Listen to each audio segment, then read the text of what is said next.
வணக்கம். செல்வகுமாரின் மாலை வானிலை ஆய்வறிக்கை. அதிகாரப்பூர்வ வானிலை அறிக்கைக்கு இந்திய வானிலை ஆராய்ச்சித்துறை அறிக்கையை பார்க்கவும். 2026 மே 12 செவ்வாய்க்கிழமை மாலை நிலவர ஆய்வறிக்கை. வானிலையில் மாற்றம் ஏற்பட்டிருக்கிறது.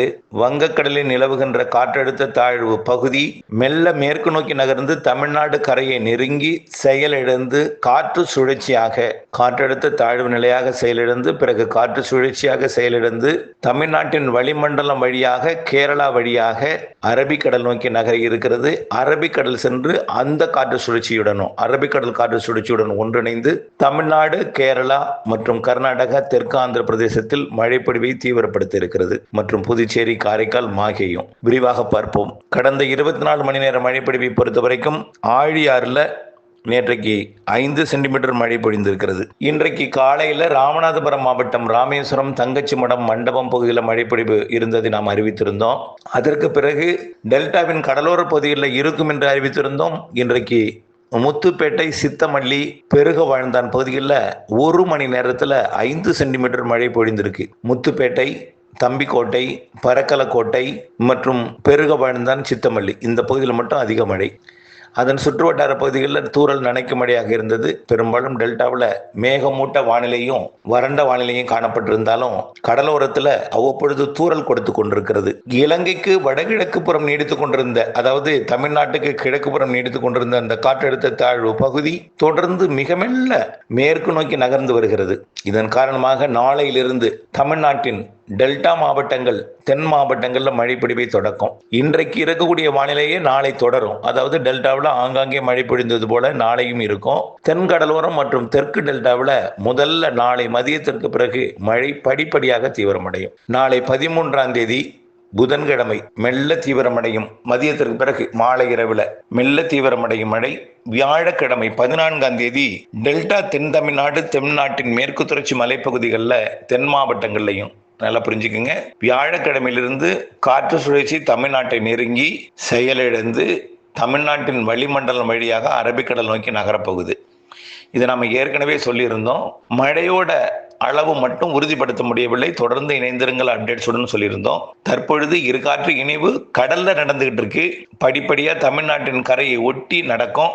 பிறகு தமிழ்நாட்டின் கரையில் நடக்கும். தென் கடலோர கரை பகுதியிலையும் டெல்டாவின் கரை பகுதியிலையும் நடக்கும். வியாழக்கிழமையிலிருந்து தமிழ்நாட்டின் டெல்டா மாவட்டங்கள், தென் மாவட்டங்கள், தென் மாவட்டங்களின் உள்பகுதி, மேற்கு தொடர்ச்சி மலை மாவட்டங்கள்லையும் வெள்ளிக்கிழமையிலிருந்து அனைத்து மாவட்டங்கள்லையும் மழைப்பொழிவு தொடங்கி இருக்கிறது. ஆக 14ஆம் தேதி மழை தீவிரம், 15 மேலும் தீவிரம், 16 தமிழ்நாடு முழுவதுமே மழை. தொடர்ந்து 25ஆம் தேதி வரைக்கும் இந்த மழைப்பொழிவு நீடிக்கும்.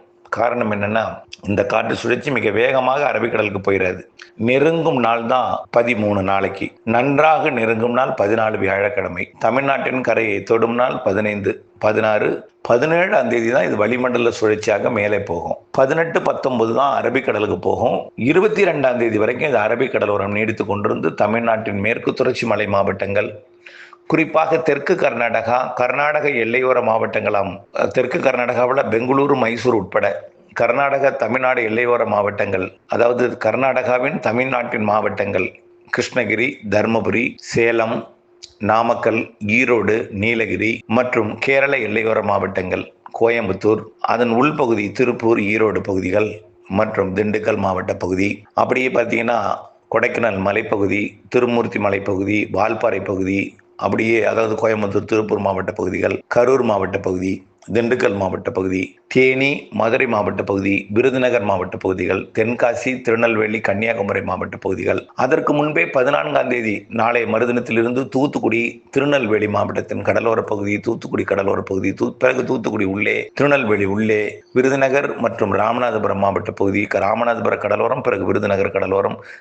ராமநாதபுர கடலோரம், பிறகு விருதுநகர் மாவட்டத்தின் கிழக்கு பகுதி மற்றும் விருதுநகர் மாவட்டத்தின் உள்பகுதி, பிறகு விருதுநகர் மாவட்டத்தின் மேற்கு பகுதி, ராமநாதபுரம் மாவட்டத்தின் கடலோர அடுத்தபடியாக ராமநாதபுரத்தின் உள்பகுதி, மதுரை மாவட்டம் மற்றும் சிவகங்கை மாவட்ட பகுதி, புதுக்கோட்டை மாவட்ட கடலோரம், பிறகு புதுக்கோட்டை உள்பகுதி, பிறகு புதுக்கோட்டை மாவட்ட திருச்சி மாவட்ட எல்லையோரம், மதுரை மாவட்ட எல்லையோரம் மற்றும் திண்டுக்கல் மாவட்ட, திருச்சி மாவட்ட, மதுரை மாவட்ட எல்லாம் சந்திக்கும் இடம், திருச்சி மாவட்டம் மற்றும் டெல்டா மாவட்டங்கள் தஞ்சாவூர், திருவாரூர், நாகப்பட்டினம், காரைக்கால், மயிலாடுதுறை, அரியலூர், பெரம்பலூர், பிறகு கடலூர், பிறகு அப்படியே பார்த்தீங்கன்னா அரியலூர், பெரம்பலூர், பிறகு நாமக்கல், திருச்சி, கரூர், அப்படியே கொஞ்சம் கொஞ்சமாக 14, 15ஆம் தேதி எல்லாம் கள்ளக்குறிச்சி, விழுப்புரம், புதுச்சேரி, கடலூர் மற்றும் 16, 17ஆம் தேதி எல்லாம் சென்னை, திருவள்ளூர், காஞ்சிபுரம் உட்பட திருப்பத்தூர், வேலூர், ராணிப்பேட்டை, திருவண்ணாமலை, கள்ளக்குறிச்சி, விழுப்புரம் எல்லாமே மழைப்பொழிவு கொடுக்கும்.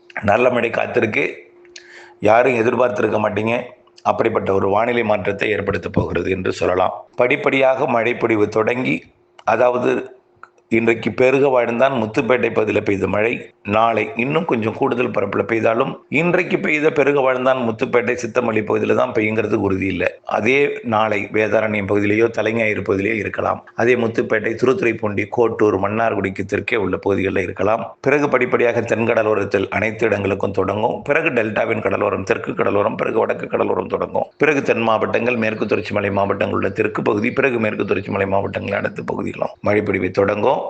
14 22ஆம் தேதி வரை தமிழ்நாட்டில் நல்ல மழை காத்திருக்கு. பிறகு இப்ப தென்மேற்கு பருவமழை அந்தமான் பகுதியில் தொடங்க போகுது. நாளையிலிருந்து தொடங்கும். அதனைத் தொடர்ந்து படிப்படியாக தெற்கு வங்கக்கடல், பிறகு குமரிக்கடல் பகுதிக்கு வந்துடும். 24ஆம் தேதி 25ஆம் தேதி மாலத்தீவு பகுதிக்கு வந்துடும். 27, 28 தேதிகளில் கேரளாவுக்கு வந்துடும். மாத இறுதி நாளில் கேரளா மற்றும் தமிழ்நாட்டின் மேற்கு தொடர்ச்சி மலையில் மாத இறுதியில் தொடங்கக்கூடிய தென்மேற்கு பருவமழை வரைக்கும் இந்த மழை தொடரும். கொஞ்சம் வெப்பம் உயர்ந்தாலும் இந்த 22ஆம் தேதியிலிருந்து 26ஆம் தேதி வரைக்கும் கொஞ்சம் வெப்பம் உயர்ந்தாலும் மாலை இரவு இடிமழை பொழிவை கொடுக்கும் வகையில் அது அமையும்.